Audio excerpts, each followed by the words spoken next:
Morí en el suelo de la cocina. Sostenía una bandeja de crostini quemados mientras mi familia se reía en la habitación de al lado. Cuando abrí los ojos, estaba de vuelta en mi antigua cama, exactamente una semana antes. Querían que su criada gratuita volviera. En lugar de eso, decidí darles un fantasma. La muerte no llega con una luz blanca ni con un coro de ángeles. Para mí, llegó con el olor a ajo quemado y un dolor aplastante y cegador en el centro del pecho. Recuerdo las baldosas frías de la cocina contra mi mejilla. Recuerdo mis dedos crispándose, dejando caer la bandeja de plata con los aperitivos. Había estado preparándolos frenéticamente para la fiesta de compromiso de Laura. El estruendo fue fuerte, penetrante, pero no lo suficiente como para detener las carcajadas que venían del salón. Allí, mi madre, mi hermana y mi hermano entretenían a 50 invitados. Yacía allí, boqueando como un pez fuera del agua. Intenté gritar: «Mamá, Marcos, quien fuera». Las palabras se disolvieron en un jadeo húmedo. Lo último que oí antes de que el mundo se redujera a un punto negro fue a mi hermana, Laura. Se quejaba del catering. «¿Dónde está Elena con la comida? Dios, es tan inútil». Luego, nada, hasta que abrí los ojos. Jadeé, sentándome tan rápido que la habitación dio vueltas. Me llevé las manos al pecho. No había dolor, solo el latido rápido y frenético de un corazón sano. Estaba en la cama. Mi chama, el colchón lleno de bultos, el edredón azul descolorido, la ventana por la que entraba corriente y que traqueteaba con el viento. Salí de las sábanas. Mis pies descalzos tocaron la madera. Fui a trompicones hasta el espejo del tocador. Tenía buen aspecto. Cansada, sí. Las ojeras eran profundas, moratones púrpuras de agotamiento, pero no estaba muerta. No era un cadáver enfriándose en el suelo de la cocina. Cogí el móvil de la mesilla. La pantalla se iluminó. 12 de octubre. Exactamente una semana antes de la fiesta de compromiso de Laura. Dejé caer el móvil sobre la cama. Se me cortó la respiración. Era una broma, un sueño, una alucinación cercana a la muerte. Pero la corriente de la ventana era helada. Me mordía los tobillos. El perro del vecino ladraba con su patrón rítmico y molesto de siempre. Todo era demasiado real. «Elena». La orden estridente atravesó la puerta de mi cuarto. Era mi madre, Beatriz. «Elena, ¿todavía duermes? Son las 7:30. El florista necesita la lista de los centros de mesa para las 9, y las camisas de Marcos no están planchadas. Baja ahora mismo». Una oleada de adrenalina fría inundó mis venas. Era exactamente la misma mañana, las mismas exigencias. Durante 26 años, yo había sido el pegamento que mantenía unida a esta familia de parásitos. Era la hija mediana, la que no tenía la belleza de Laura ni los trofeos deportivos de Marcos. Mi valor era mi utilidad. Compraba sus migajas de afecto gestionando sus vidas, limpiando su desorden y tragándome mis propias needs hasta que, literalmente, me ahogué con ellas. Me miré las manos. Ya no temblaban. «Elena». Beatriz aporreó la puerta. «¿Tengo que entrar yo?» Caminé hacia la puerta y la abrí. Beatriz estaba allí con su bata de seda. Un gesto de enfado le torcía la boca. Sostenía una taza de café vacía como un arma. «Por fin», resopló, empujándome la taza hacia el pecho. «Solo, con 2 de azúcar, y date prisa. Laura está teniendo una crisis por la distribución de las mesas». Miré la taza. Luego la miré a ella. La miré de verdad. Vi las profundas líneas de privilegio grabadas en su frente. Vi a la mujer que había pasado a mi lado mientras yo sufría un infarto, porque estaba demasiado ocupada mirando su reflejo en el espejo del pasillo. No cogí la taza. «Prepáratelo tú», dije. Beatriz parpadeó. Su boca se abrió, se cerró y se volvió a abrir. «¿Perdona? Tienes 2 manos, Beatriz. Hazte tu propio café». Me di la vuelta. Fui a mi armario y saqué mi bolsa de viaje.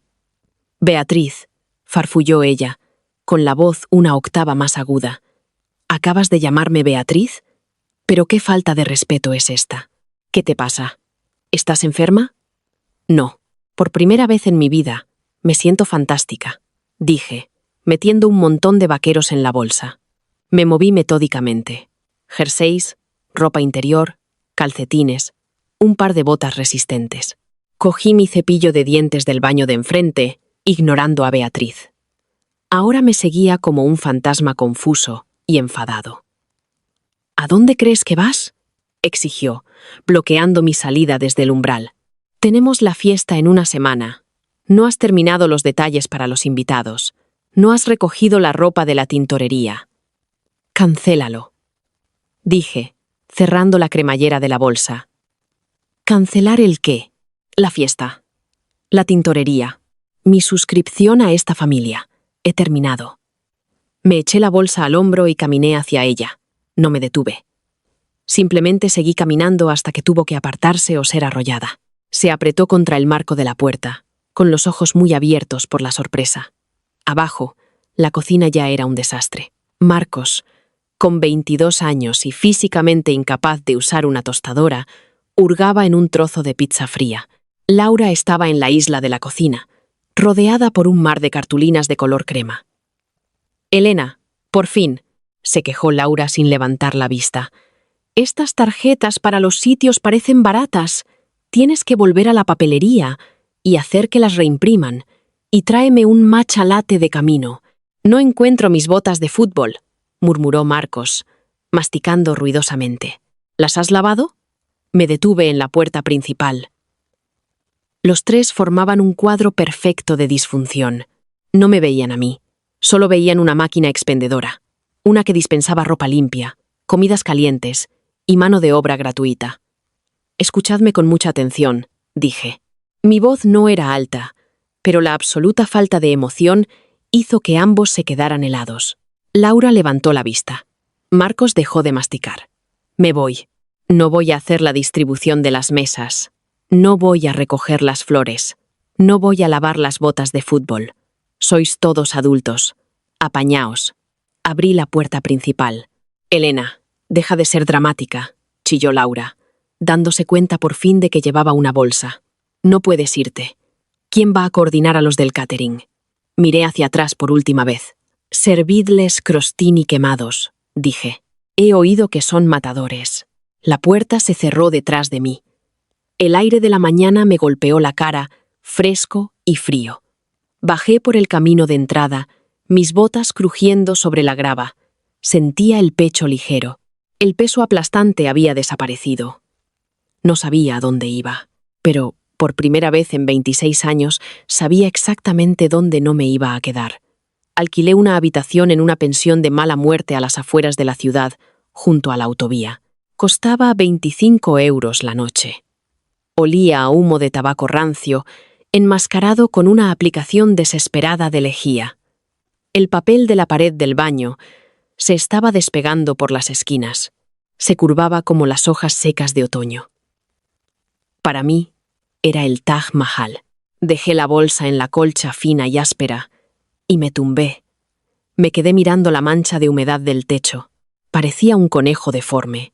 La observé durante 1 hora. Nadie me pidió nada. Nadie gritó mi nombre. El único sonido era el traqueteo bajo y constante del aire acondicionado de la ventana. Era embriagador. Hacia el mediodía, el silencio se rompió por la vibración de mi móvil. Lo había dejado en la mesilla. Me giré y miré la pantalla. 14 llamadas perdidas. Mamá, 6. Laura, 5. Marcos, 3. Toqué la pantalla, abriendo la compuerta de los mensajes de texto. Eran un estudio fascinante de las etapas del duelo. O en su caso, las etapas de perder su electrodoméstico favorito. Laura, 8:45 a.m. Vuelve ahora mismo. Esto no es gracioso. Laura, 9:15 a.m. Ha llamado el florista. Necesitan el depósito. ¿Dónde está la tarjeta de crédito? Laura, 9:30 a.m. Elena, estoy teniendo literalmente un ataque de pánico. Estás arruinando mi boda. Marcos, 10 a.m. Tía, ¿dónde estás? El perro ha vomitado en la alfombra. Marcos, 10:15 a.m. En serio, ¿con qué lo limpio? Con agua solo se ha extendido más. Marcus, 11 M. He usado una toalla. Ahora, ¿qué hago con la toalla? Beatriz, 11:30 M. Elena, esta rabieta ya ha durado bastante. Estás avergonzando a esta familia. Vuelve a casa ahora mismo y arregla la distribución de las mesas de Laura. Discutiremos tu castigo cuando vuelvas. Castigo. La palabra me hizo reír. Un sonido seco y agudo que resonó en la habitación vacía. Creía que podía castigarme. ¿Qué iba a hacer? ¿Dejarme sin salir? ¿Obligarme a hacer tareas? Eso ya era un martes cualquiera para mí. No los bloqueé.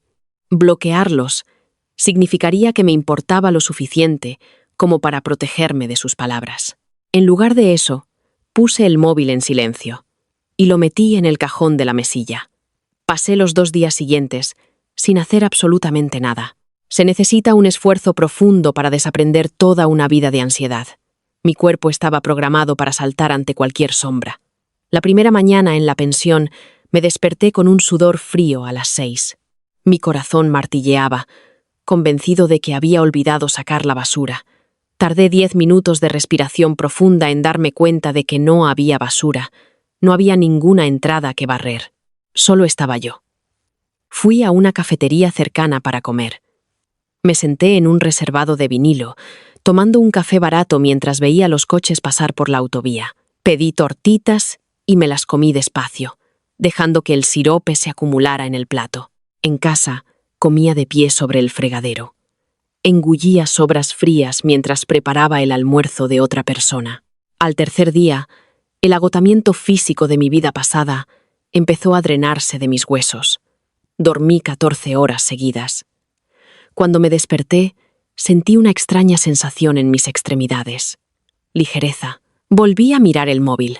El pánico en los mensajes había pasado de la irritación al caos absoluto. Beatriz, la empresa de catering ha cancelado. No confirmaste el menú. Elena, contesta al teléfono.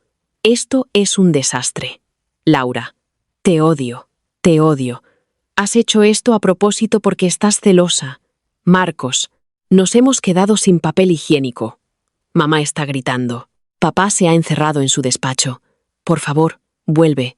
Mi padre, David, el gran cómplice, el hombre que se escondía tras las páginas de economía del periódico, mientras su mujer y sus hijos devoraban a su hija mediana.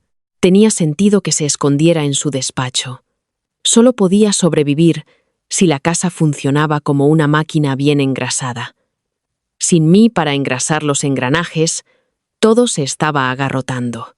Escribí mi primera respuesta desde que me fui. La envié al chat de grupo al que me habían añadido de forma agresiva. Se llamaba El Gran Día de Laura.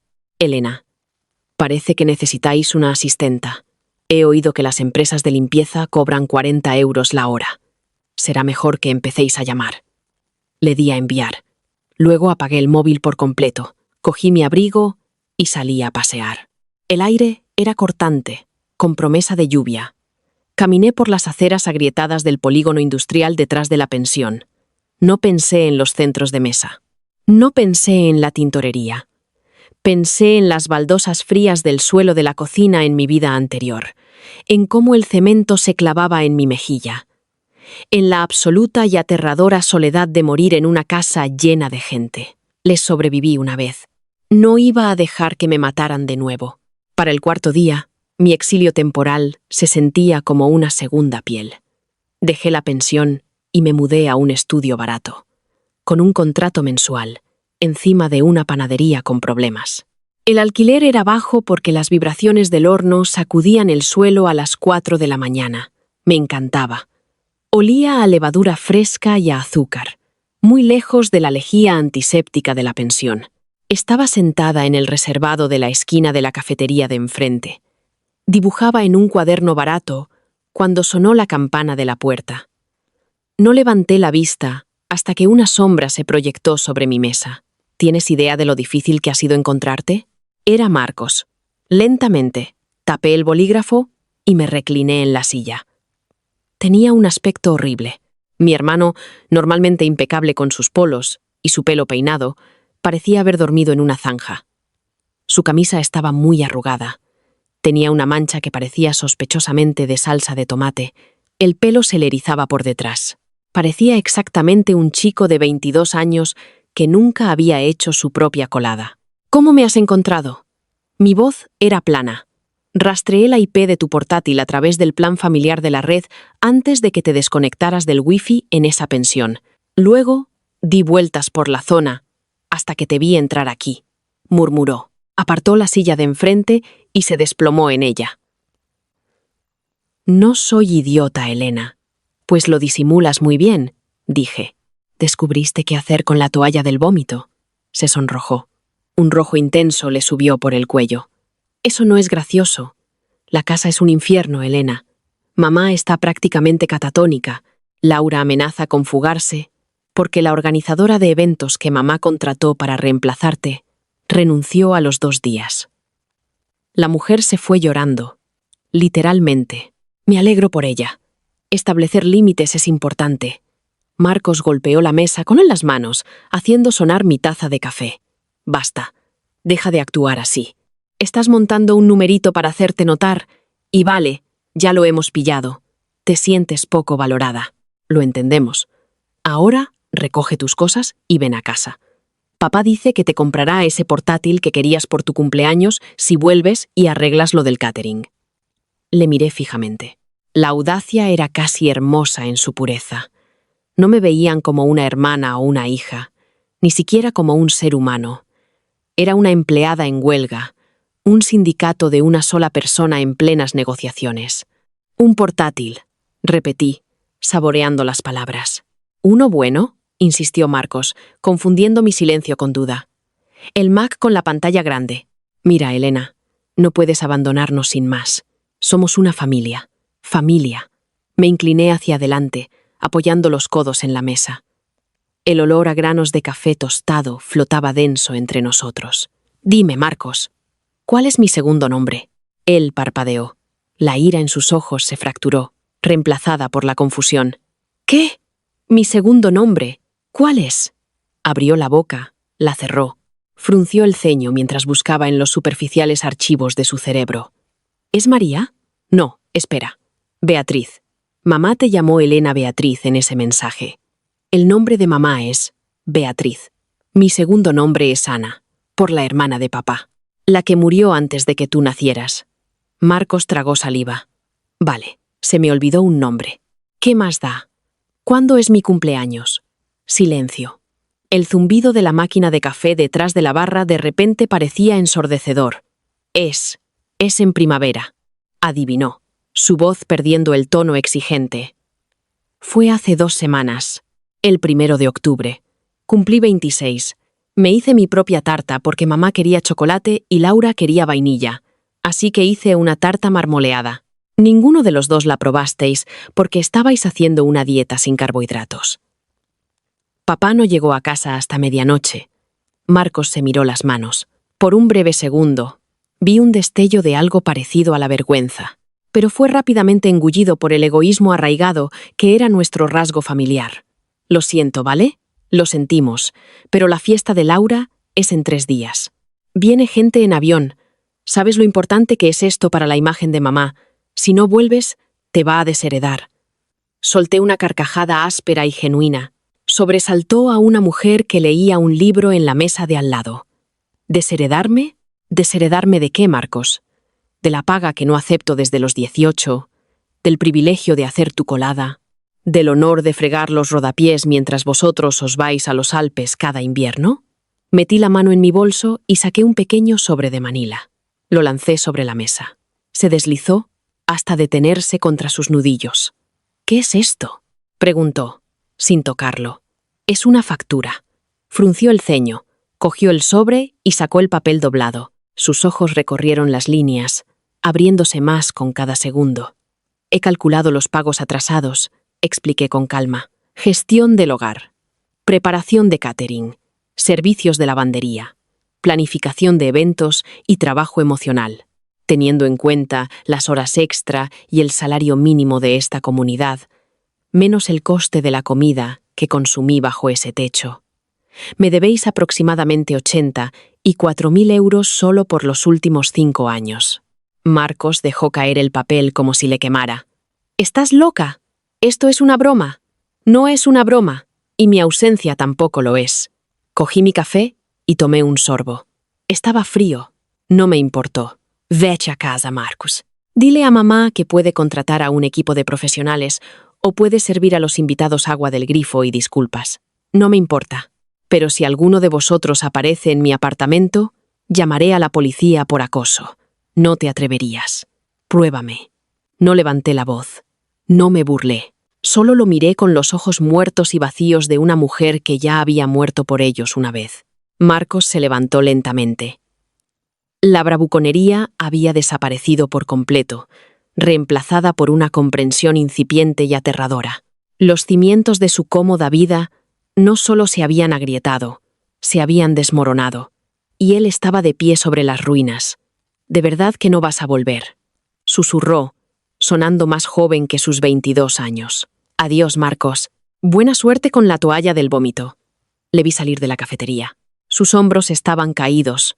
Su andar era irregular. Miró hacia atrás a través del cristal una sola vez, como si esperara que yo saliera corriendo tras él, que le dijera que todo era una broma y le prometiera planchar sus camisas. Levanté mi taza de café frío hacia él en un brindis burlón. Se dio la vuelta y se alejó en la tarde gris. La fiesta de compromiso era exactamente en 3 días. La tormenta se acercaba.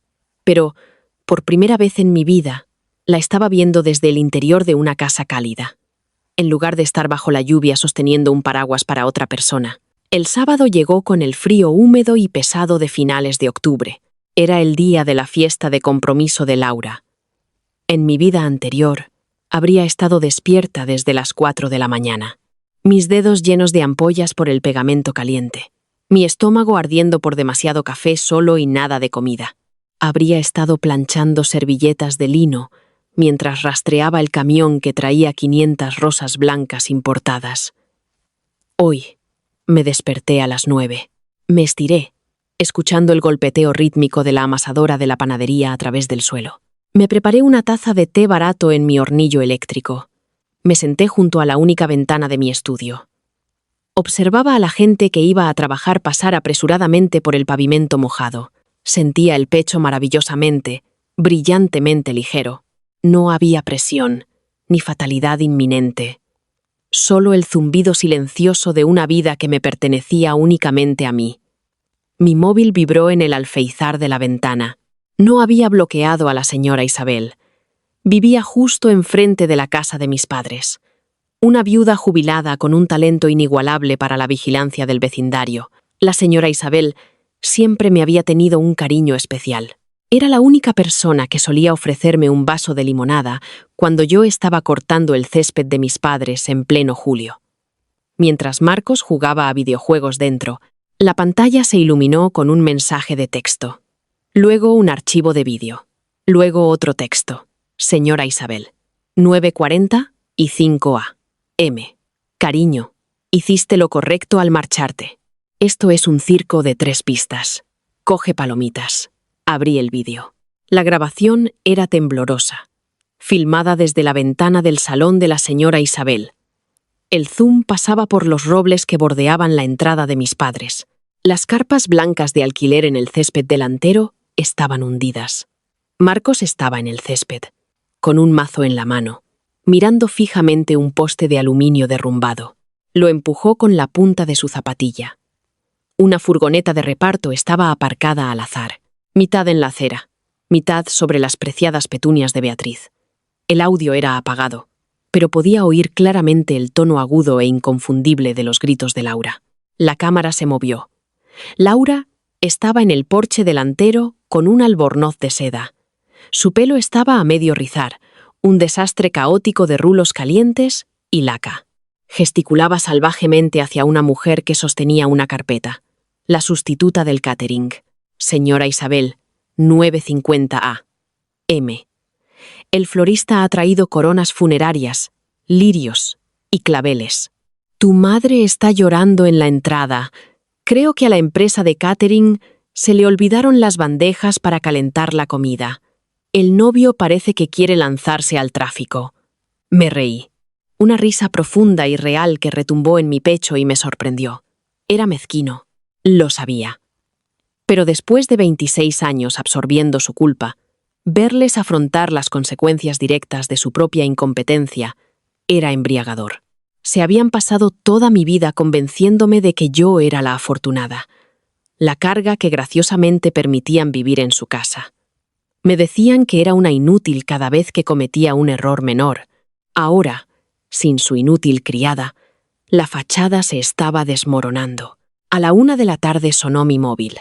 En la pantalla aparecía el nombre de mi padre, David. Mi pulgar se cernió sobre el botón rojo de rechazar. Mi padre era un hombre de neutralidad agresiva. Navegaba por la toxicidad de nuestra familia fingiendo que no existía. Se enterraba en su bufete de abogados y en sus membresías de clubes de golf. Nunca había intervenido cuando Beatriz me destrozaba. Nunca le había dicho a Laura que se sirviera su propio vaso de agua. Él pagaba las facturas, lo que en su mente le absolvía de todos los deberes paternales. No me había llamado en 3 años. Si necesitaba algo, normalmente se lo decía a Beatriz para que me lo dijera a mí. Contesté. No dije hola. Simplemente me puse el teléfono en la oreja y le escuché respirar. Elena, dijo. Su voz era tensa, forzada. Elena, por favor, dime que estás ahí. Estoy aquí, dije en voz baja. Gracias a Dios. Escúchame. Tienes que volver a casa ahora mismo. Enviaré un Uber, enviaré un coche privado, lo que quieras. El ruido de fondo en la línea era caótico. Un vaso se rompió. Alguien, sonaba como Marcos, gritó una obscenidad. Los del catering se han ido. Beatriz insultó al jefe de cocina y simplemente recogieron las furgonetas y se marcharon. Los invitados llegan en 3 horas. Vienen 50 personas, Elena. Viene el alcalde. Los padres de Javier vienen en avión desde Boston. Javier era el prometido de Laura. Para mi padre, la falsa apariencia ante el alcalde y la alta sociedad del pueblo lo era todo. Yo era la criada invisible que mantenía limpia esa fachada. Eso suena increíblemente estresante, David, dije. Hubo un momento de silencio absoluto en la línea. Acabas de llamarme David. Eres abogado mercantil, dije, ignorando su pregunta. Pide pizza, que la traigan a domicilio. Llámalo un tema rústico e informal. Elena, esto no es una broma. Su voz se quebró, perdiendo su habitual tono pulido. Tu madre está teniendo un ataque de nervios en el baño principal. Laura le tiró el anillo de compromiso a Javier en el pasillo. La casa es un desastre. Por favor, te lo suplico. Ven a arreglar esto. Ven a arreglar esto. No un te echo de menos. No un ¿estás bien? No un siento que te hayamos hecho marchar. Ven a arreglar esto. Ven a hacer el pegamento. Ven a sacrificar tu paz para que no tengamos que enfrentarnos a la humillación de nuestra propia inutilidad. No puedo, dije. Mi voz era completamente firme. No quedaba ira, solo una profunda y hueca lástima. ¿Por qué no? Suplicó. Di tu precio. Te haré un cheque ahora mismo. 10.000 euros. Solo sube a un coche. No puedo arreglarlo, David, porque ya no me importa. Elena, disfruta de la fiesta. Colgué. Fui a los ajustes de mi teléfono. Bloqueé el número de mi padre. Bloqueé el de Beatriz. Bloqueé el de Laura. Bloqueé el de Marcos. Luego apagué el teléfono por completo y lo metí en el cajón de la cocina. Pasé el resto del día leyendo una novela de bolsillo que había comprado en una tienda de segunda mano. Comí un croissant duro de la panadería de abajo. Vi la lluvia correr por el cristal sucio de mi ventana. En algún lugar, a 5 millas de distancia, mi familia estaba quemando su prestigio social. El alcalde probablemente estaría comiendo salchichas de cóctel frías. Laura probablemente estaría llorando y corriendo su caro maquillaje. Beatriz probablemente se estaría dando cuenta de que su vida perfecta dependía enteramente de la hija que despreciaba. Por primera vez en 26 años, yo no estaba allí para pasarles una toalla. Lunes por la mañana. El día exacto de mi muerte en la vida anterior ya había pasado, y yo seguía viva. Me desperté a las 5:45, 15 minutos antes de que sonara mi alarma. Tenía el pecho oprimido, envuelto en una presión fantasma que me cortaba la respiración. Me quedé completamente quieta en el colchón fino, mirando el techo, esperando el dolor aplastante. Esperé el olor a ajo quemado. Esperé la oscuridad cegadora. Nunca llegó. En su lugar, el aroma cálido y a levadura del pan horneándose subió a través del suelo. El viejo radiador de la esquina siseó. Un reconfortante ronroneo mecánico. Puse la palma de mi mano plana sobre mi esternón. Mi corazón era un tambor constante y rítmico contra mis costillas. Tamp, tamp, tamp. Viva. Había sobrevivido a mi propia fecha límite. Pasé las piernas por el borde de la cama y me puse unos vaqueros desgastados. Tenía turno en la panadería de abajo a las 7. Elías, el dueño, era un hombre brusco que hablaba principalmente con gruñidos, pero me dejaba llevar a casa el pan del día anterior y no hacía preguntas. No le importaba por qué una mujer de 26 años, sin referencias, estaba desesperada por fregar bandejas de horno por dinero. Estaba atándome las botas cuando llamaron a la puerta. No era Elías. Elías llamaba 2 veces con los nudillos, rápido y educado. Esto era un golpeteo pesado, con la palma de la mano. El tipo de llamada que espera que la puerta ceda inmediatamente. Mis manos dejaron de moverse. La sangre rugió en mis oídos. Elena. La voz se filtró a través de la madera barata de la puerta. David. Elena, abre. El casero nos ha dejado entrar al edificio. Sabemos que estás ahí. La antigua Elena se habría apresurado. Se habría disculpado por hacerles esperar. Se habría arreglado el pelo y se habría preparado para las órdenes que vendrían. Me quedé sentada. Terminé de atarme la bota izquierda. Hice un doble nudo. Luego me levanté, di los 3 pasos hasta la entrada y eché el cerrojo. Abrí la puerta y me apoyé en el marco. Parecían haber sobrevivido a un naufragio. Beatriz estaba en el centro del pasillo oscuro. Llevaba su caro abrigo de pelo de camello, pero estaba abotonado torcidamente. Su característico peinado rubio estaba muerto. Colgaba en mechones grasientos alrededor de su cara. Parecía 10 años mayor. David estaba a su lado, con los hombros encorvados. Las líneas afiladas de su traje a medida, arrugadas y con un ligero olor a whisky rancio. Marcos se demoraba cerca de la escalera, apoyado en el papel de pared desconchado. Miraba fijamente un agujero en las puntas rozadas de sus zapatillas. Laura no estaba allí. «¿Lo habéis encontrado?», dije. Mi voz apenas un susurro. No me aparté. Ocupé el umbral. Los ojos de Beatriz recorrieron el pasillo lúgubre. Observaron las tuberías expuestas y la bombilla fluorescente parpadeante. Miró mis botas gastadas y finalmente me miró a los ojos. Su boca tembló. «Por favor», logró decir. Era la primera vez que oía esa palabra en su vocabulario. Sonaba extraña, antinatural, raspando su garganta. «Queremos que vuelvas a casa». No. La palabra fue ligera, una piedra arrojada a un estanque. «Elena, para allá. Ya has dejado clara tu postura». David dio un paso adelante. Su personalidad de abogado intentaba abrirse paso a través de su agotamiento. La fiesta fue un desastre, una humillación total. Javier dejó a Laura. Hizo las maletas el domingo por la mañana. Le dijo que nuestra familia es un páramo tóxico. Javier es muy observador, dije. Bien por él. Beatriz se estremeció como si la hubiera abofeteado. ¿Cómo puedes ser tan cruel? Tu hermana no ha dejado de sollozar en 48 horas. Se ha encerrado en su habitación. Te necesita. Necesita un terapeuta, corregí, manteniendo mi tono perfectamente plano. Y una asistenta. Yo no soy ninguna de las dos cosas. Marcos finalmente levantó la vista. Tenía los ojos completamente inyectados en sangre. Te pagaremos, soltó, con la voz quebrada. Papá ha traído el cheque. Los 84.000 que pediste. Lo tiene aquí mismo. David metió la mano en el bolsillo interior de la chaqueta de su traje. Le temblaban los dedos. Sacó un cheque bancario conformado y nítido y me lo tendió. El papel captó la tenue luz del pasillo. 84.000 euros. Lo miré fijamente. Ese trozo de papel era la entrada para una casa pequeña. Era un título universitario. Era la libertad absoluta e incuestionable de fregar sartenes por el salario mínimo. Pero también era un collar.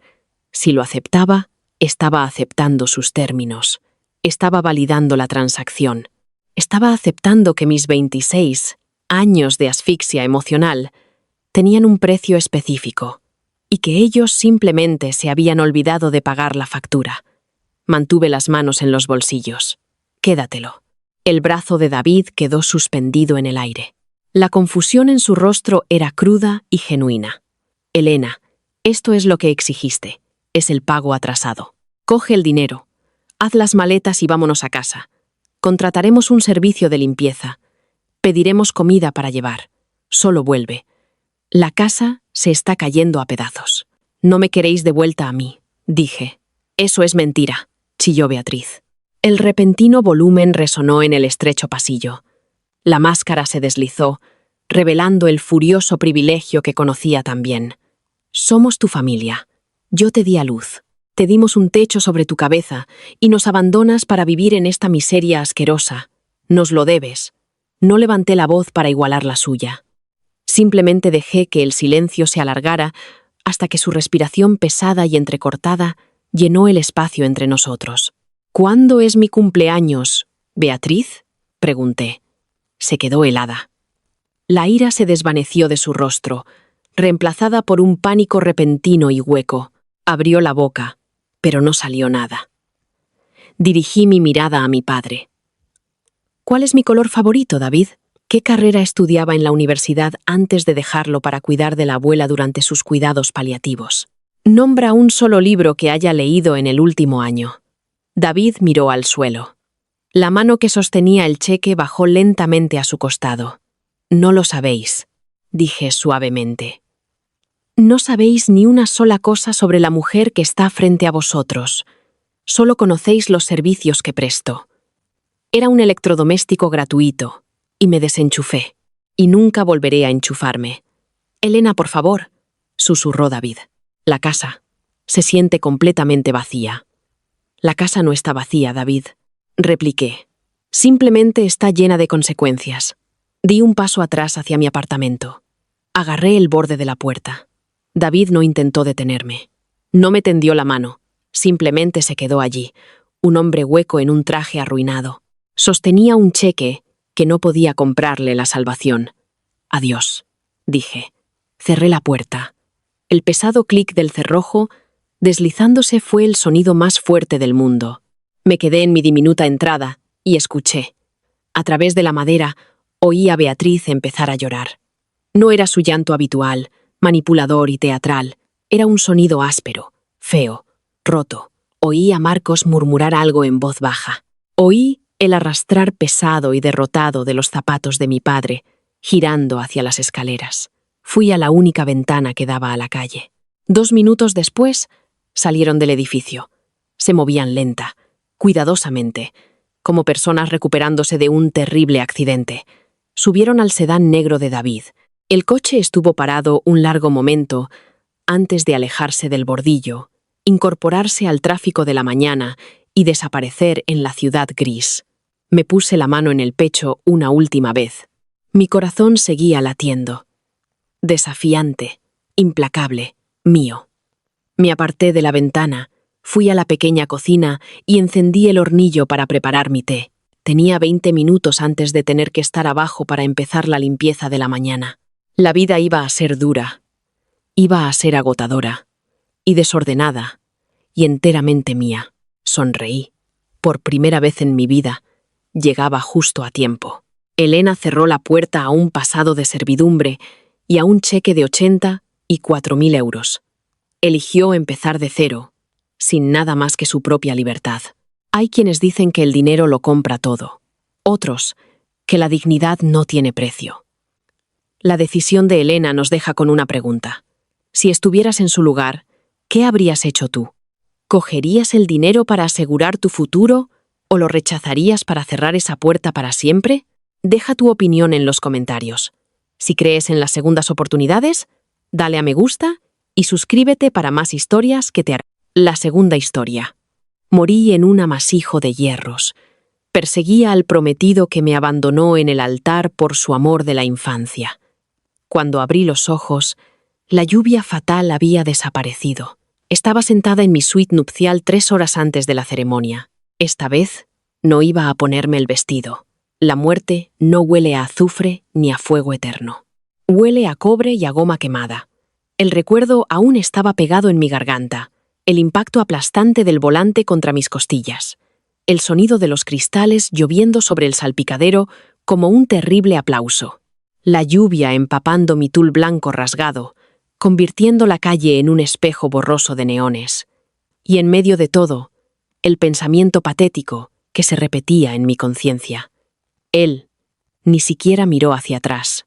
El aire se me escapó de los pulmones en un jadeo ahogado. Cuidado, señorita. Hará que se corra el delineador. Parpadeé. El olor a goma quemada se desvaneció. Fue reemplazado por el perfume sofocante y pesado de las gardenias blancas. Ya no estaba atrapada en un sedán destrozado en la M30, donde me había estrellado tras perseguirlo a toda velocidad desde el cruce de Goya con Velázquez. Estaba sentada en una lujosa silla de terciopelo. La iluminación era increíblemente brillante, rebotando en un enorme espejo dorado. Mirándome fijamente, había una mujer que apenas reconocía. Su piel estaba perfectamente mate. Su pelo, recogido en una escultura intrincada que desafiaba la gravedad. No había sangre en su frente, ni cristales en su pelo. Sara, la maquilladora, me frunció el ceño a través del espejo. ¿Está bien? Parece que acaba de ver un fantasma. Soy un fantasma, pensé. Me miré las manos. Dejé de temblar y las apreté en un puño. Las uñas, pintadas de un rosa discreto.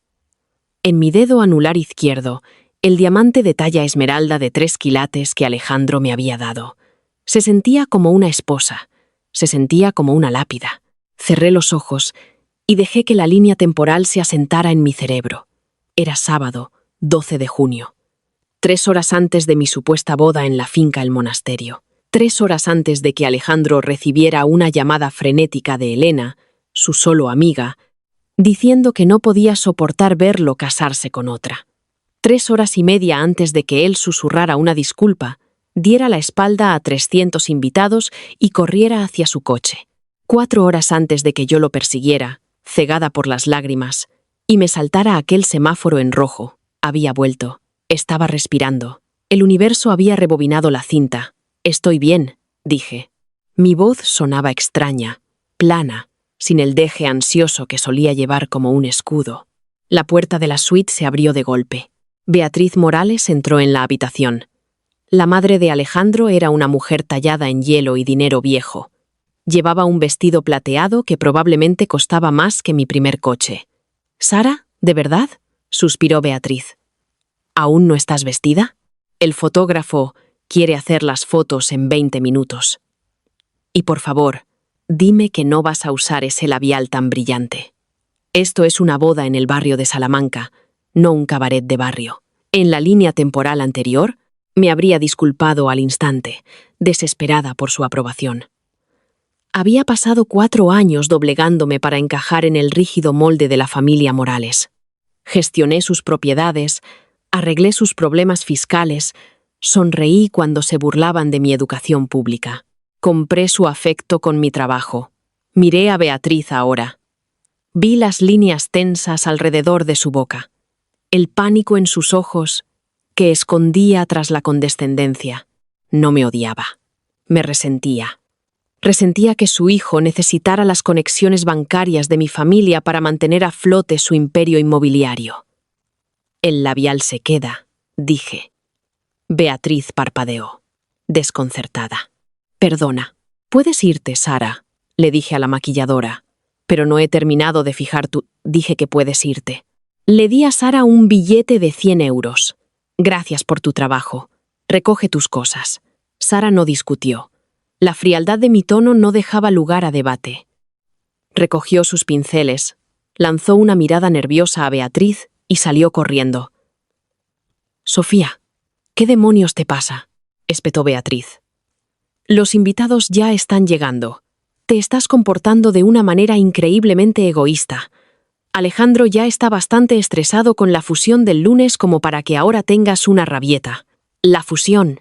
Claro, los Morales estaban utilizando mi fondo fiduciario y el banco de mi tío para adquirir un enorme solar comercial. Sin mi firma en el certificado de matrimonio, la garantía no existía. Los Morales estaban fundamentalmente arruinados. Yo era su salvavidas. Me levanté. Me acerqué al tocador, cogí un pañuelo y lentamente me quité el pintalabios.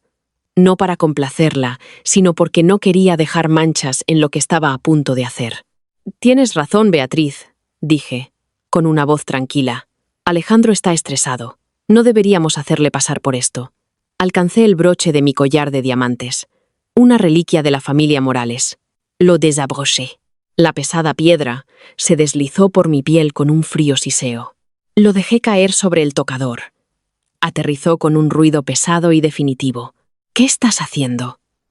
La voz de Beatriz perdió su tono imperioso. «Voy a hablar con Alejandro», dije. Cogí mis vaqueros y un sencillo jersey negro. Dejé caer mi bata de seda allí mismo y me puse los vaqueros. «No puedes verlo antes de la boda. Trae mala suerte». Beatriz chilló, abandonando la fachada aristocrática. Me puse el jersey por la cabeza. Miré el diamante de 3 quilates en mi dedo. Lo giré. Estaba apretado, pero salió. Lo sostuve en mi palma, sintiendo los bordes afilados de la piedra.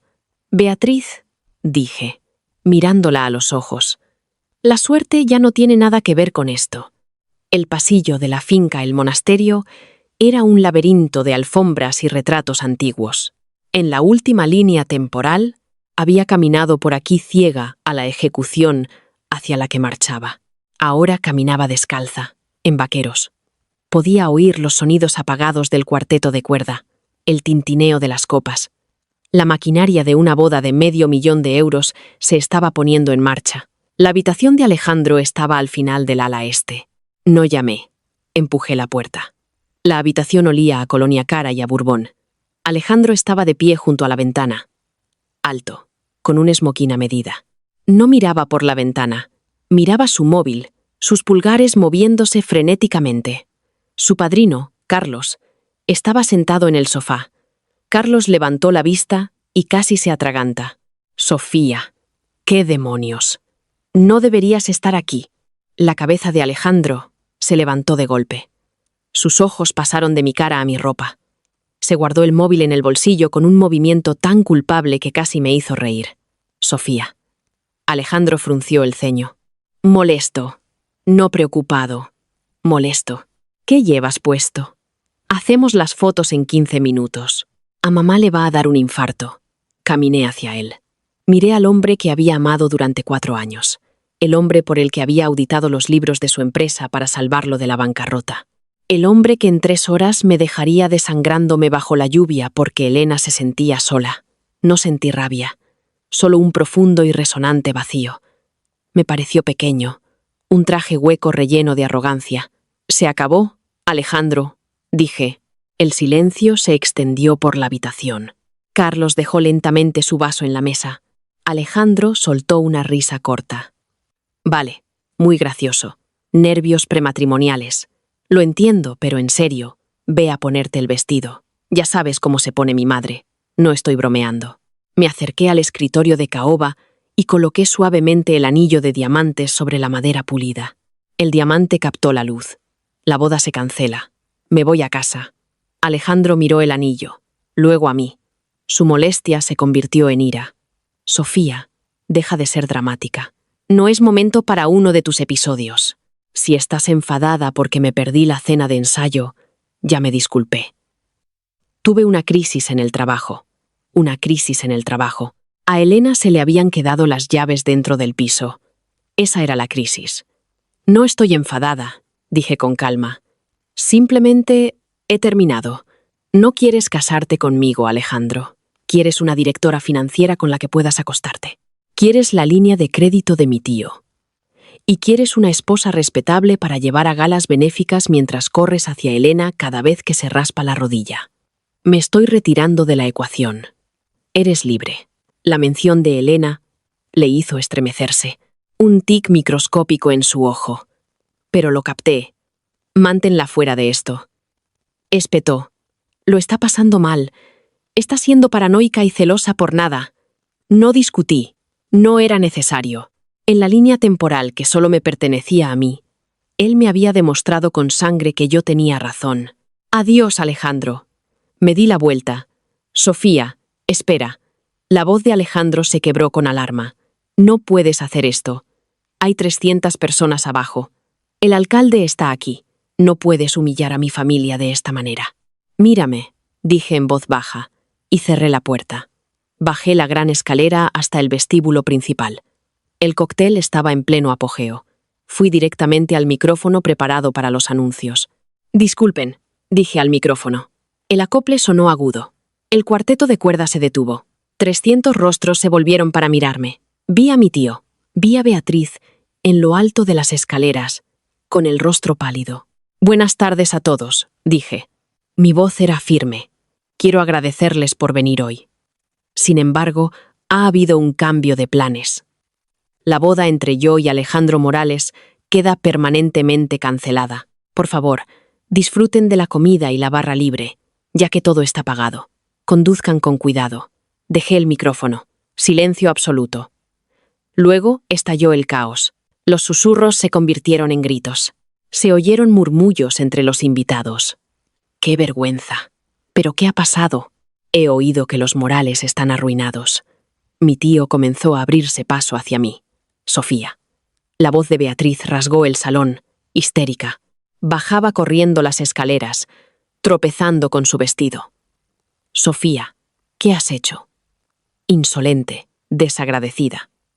No esperé a oír el resto. Me deslicé por la salida lateral. El aire de junio me golpeó la cara. El cielo estaba gris. Iba a llover. Caminé por el camino de grava, dejando atrás los gritos y la reputación de los Morales para que ardieran. Tenía una larga caminata hasta la carretera. Estaba viva y estaba fuera. Terminé en una cafetería de barrio a 5 kilómetros. Un lugar grasiento que olía a aceite de freidora viejo. Me senté en un reservado. El café era amargo y quemado. Sabía a gloria. Vi cómo empezaba a llover. La misma lluvia que se suponía que debía lavar mi sangre. Mi teléfono vibraba sin parar contra la mesa. No había contestado ni una sola llamada. Solo veía acumularse las notificaciones. Un monumento digital a la fachada desmoronada de la familia Morales. 17 llamadas perdidas de Alejandro. 22 de Beatriz. 8 del tío Enrique. 45 mensajes nuevos.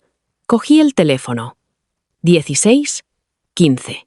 Alejandro, vuelve aquí ahora mismo. Esto ya no es divertido. Todo el mundo está flipando. 16:30. Alejandro. Sofía, te estás comportando como una loca.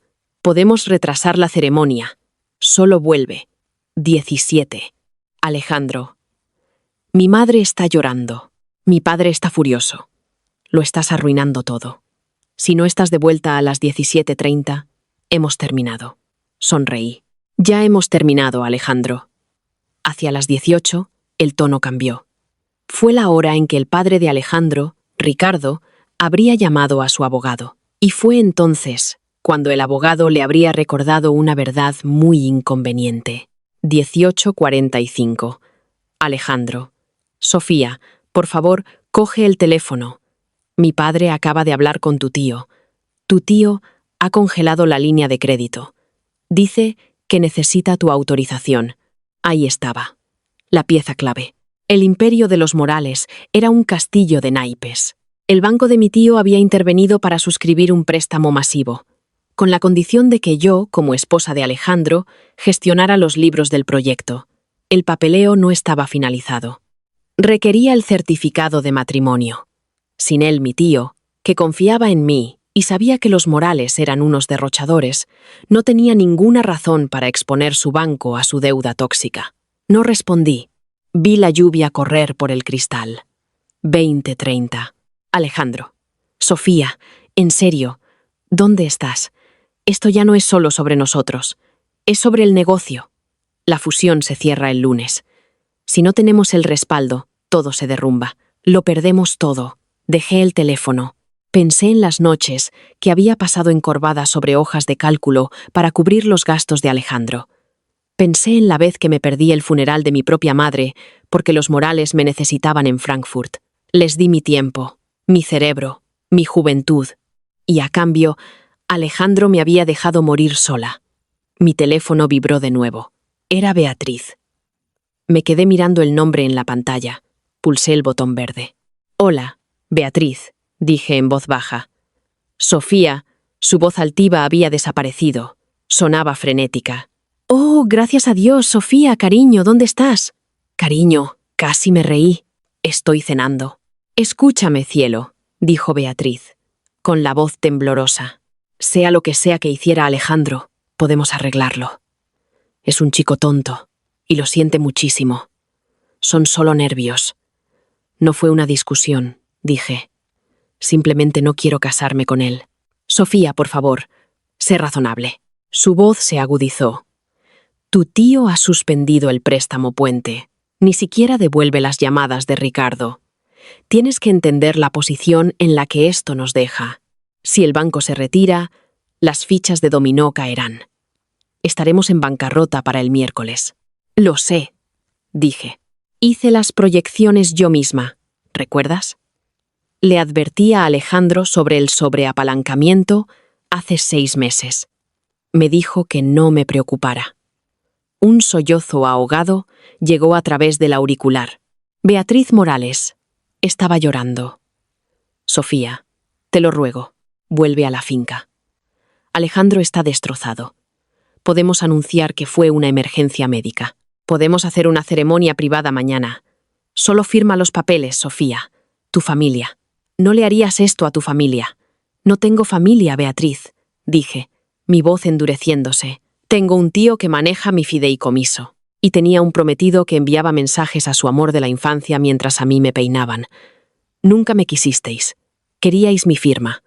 Eso no es verdad. Te queremos. Dile a Alejandro», dije, cortando su histeria, «que Elena puede ayudarle a auditar los expedientes de quiebra. Sofía, espera, por favor». Colgué. Apagué el teléfono. El silencio que siguió fue profundo. Pagué el café y salí a la lluvia. Las gotas frías golpearon mi piel. No tenía coche ni un plan, pero mientras caminaba, registrándome en un motel barato con un nombre falso, sabía una cosa. Cuando saliera el sol, el imperio de los Morales comenzaría a arder, y yo iba a ser la que sostuviera las cerillas. El lunes por la mañana llegó. Estaba sentada frente a mi tío Enrique. Su despacho en la planta 40 de la Torre de Cristal olía a cera de limón y a espresso caro. Fuera, la ciudad se despertaba, ajena a la masacre financiera que estaba a punto de ocurrir. Enrique era un hombre tranquilo y práctico. Me había criado después de que mis padres murieran, sustituyendo el calor emocional por fideicomisos y una lealtad inquebrantable. Cuando lo llamé el domingo, no me preguntó si estaba llorando. Me preguntó si necesitaba seguridad. «El equipo legal de los Morales ha estado llamando desde las 6 de la mañana», dijo Enrique. «Ricardo amenaza con una demanda.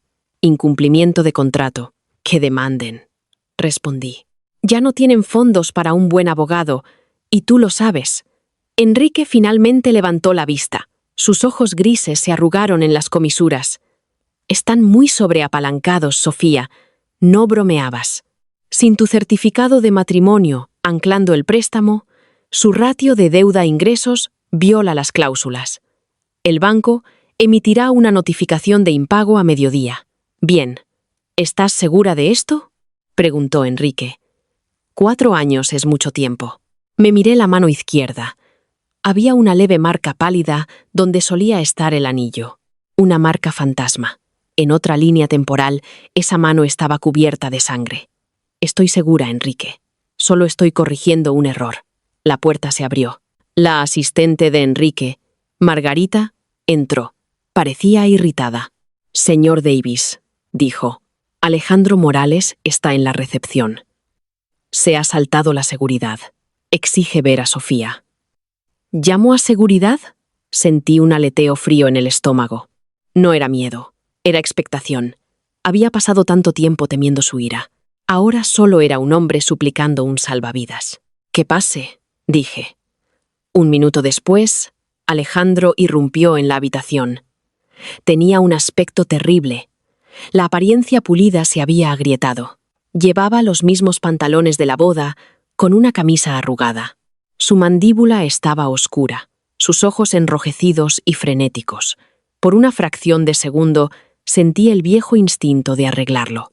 Dejé que el instinto se extinguiera. «Sofía», jadeó Alejandro. Miró entre Enrique y yo. «Sofía, gracias a Dios, tienes que parar esto. Mi padre acaba de tener un ataque de angina. El banco amenaza con embargar las propiedades. Tienes que decirle a Enrique que libere los fondos». «Hola, Alejandro», dije tranquilamente. No me levanté. «Deja de mirarme así», espetó, golpeando una silla. La violencia hizo que Enrique se enderezara, pero yo no me inmuté, como si fuera una extraña. «Soy tu prometida. Tuvimos una pelea.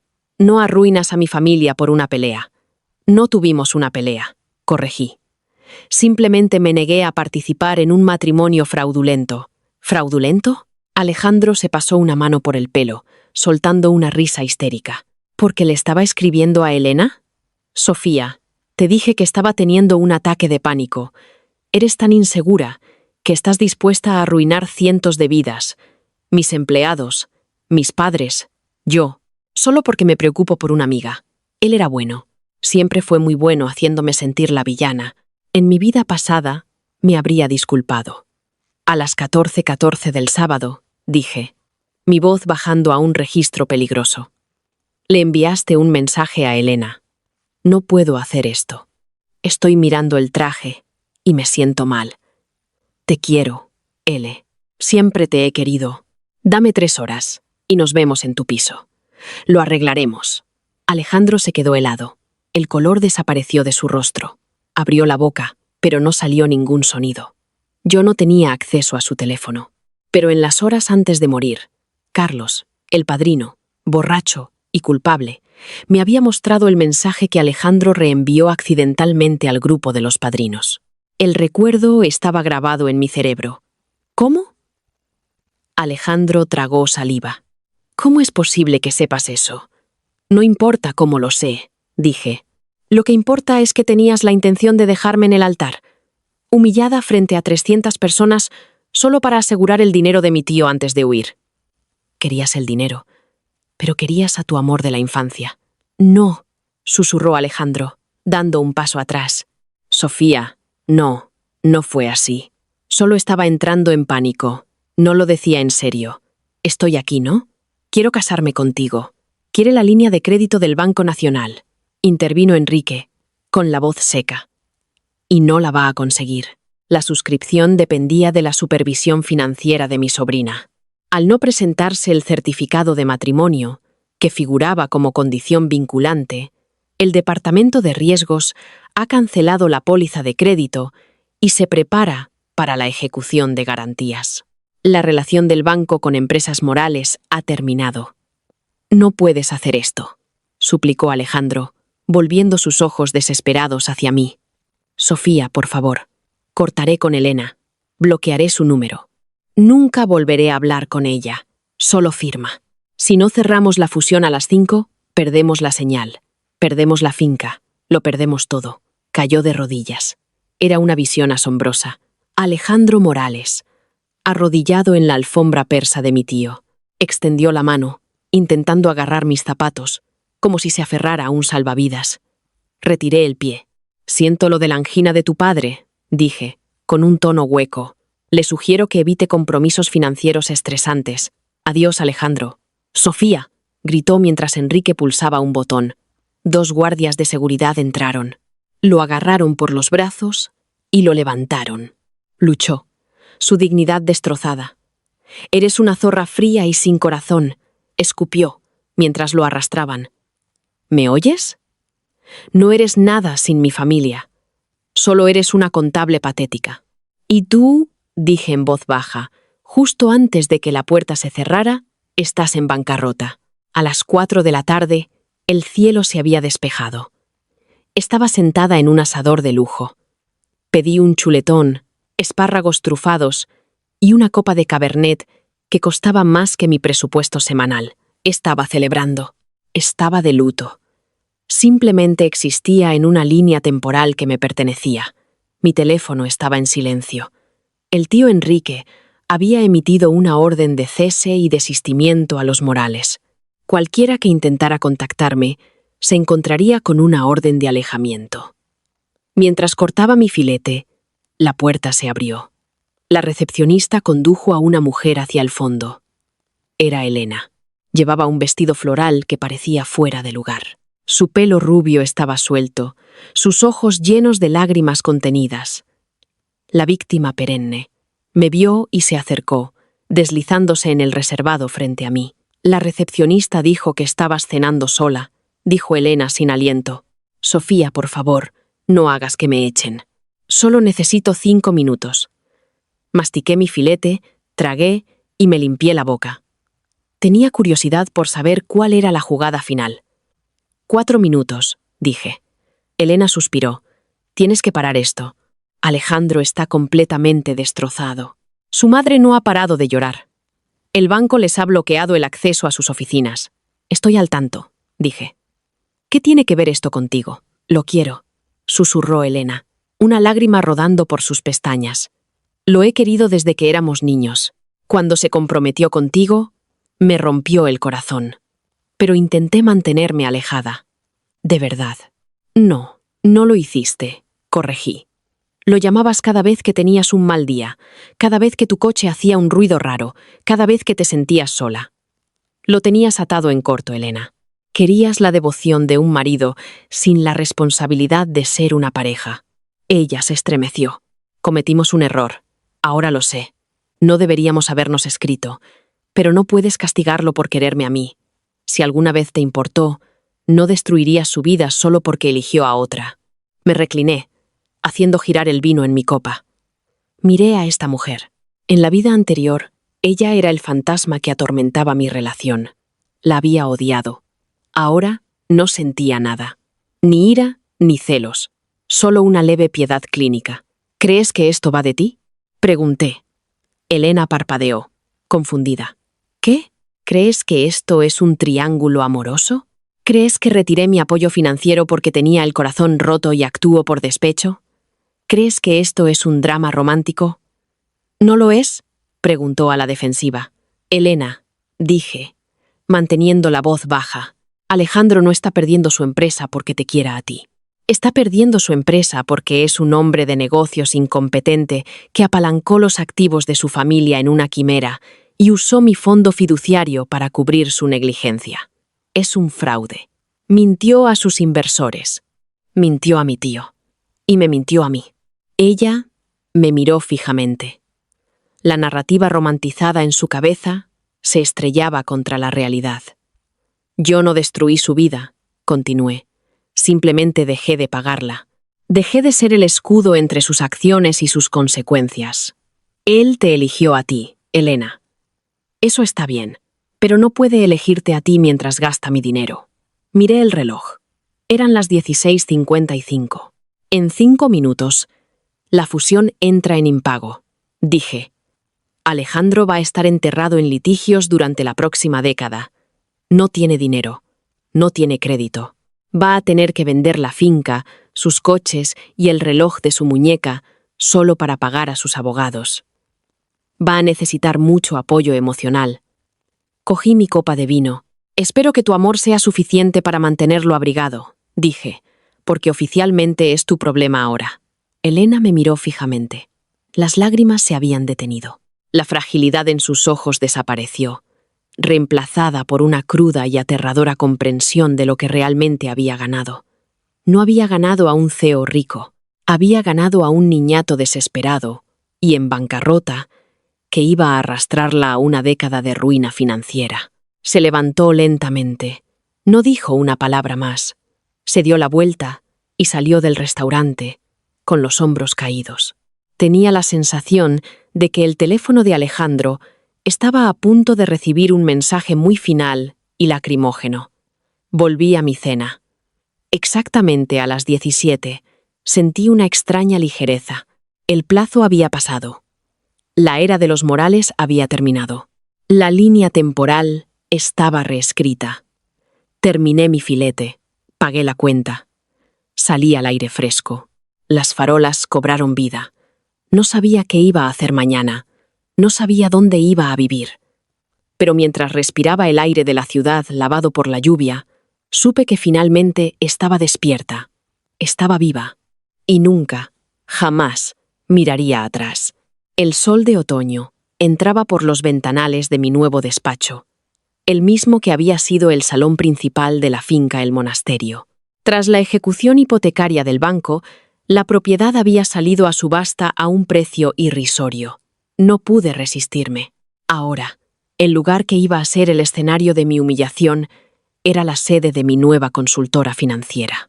Margarita, mi asistente, entró con una tableta. Sofía, el primer candidato para el puesto de gerente de la propiedad, está aquí.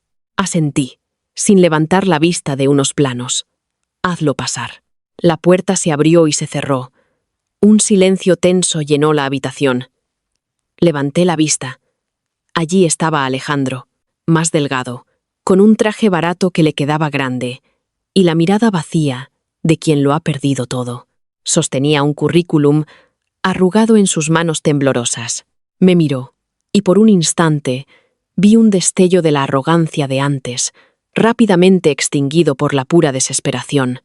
Abrió la boca, pero las palabras no salieron. Sonreí, una sonrisa tranquila, sin malicia, la sonrisa de alguien que ha cerrado un círculo. «Siéntese, señor Morales», dije, señalando la silla frente a mi escritorio. «Repasemos su experiencia». Él se sentó, derrotado. El imperio de los Morales había ardido hasta los cimientos, y desde sus cenizas yo estaba construyendo el mío.